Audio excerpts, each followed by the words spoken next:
आपण बघतो यानंतरची पुढची एक मोठी बातमी। बारामती पोटनिवडणुकीमध्ये सुनेत्रा पवार यांचा विजय झालेला आहे, तर तब्बल 22 उमेदवारांचं डिपॉझिट जप्त झालेलं आहे। पराभवानंतर झी24 तासवर अभिजित बिचुकले होते आणि अभिजित बिचुकले यांचंही डिपॉझिट जप्त झालेलं आहे। आतापर्यंतच्या अनेक निवडणुका अभिजित बिचुकले यांनी लढवलेल्या आहेत आणि जवळपास सगळीकडेच त्यांचा पराभव झालेला आहे। तिथलं डिपॉझिट त्यांचं जप्त झालं। याआधी त्यांची जर गाजलेली निवडणूक बघितली तर वरळीतून त्यांनी आदित्य ठाकरे यांच्या विरोधात ही निवडणूक लढवली होती, तिथेही त्यांचं डिपॉझिट जप्त झालं। बारामतीमध्ये सुद्धा अभिजित बिचुकले यांचं डिपॉझिट जप्त झालेलं आहे।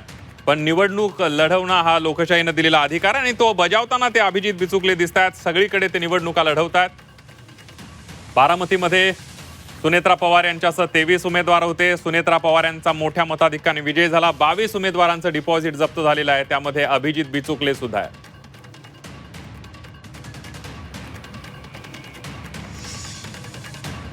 अभिजित बिचुकले हे काही वेळापूर्वी आमच्याशी जोडले गेलेले होते, काही तांत्रिक कारणामुळे त्यांच्याशी संपर्क आमचा तुटलेला आहे। सुनेत्रा पवार यांच्या विजयानंतर जय पवार यांनी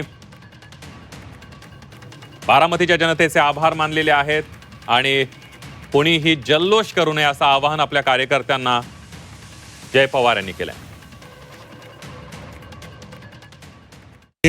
सर्वच बारामतीकरांचा मनापासून खूप खूप आभार मानतो।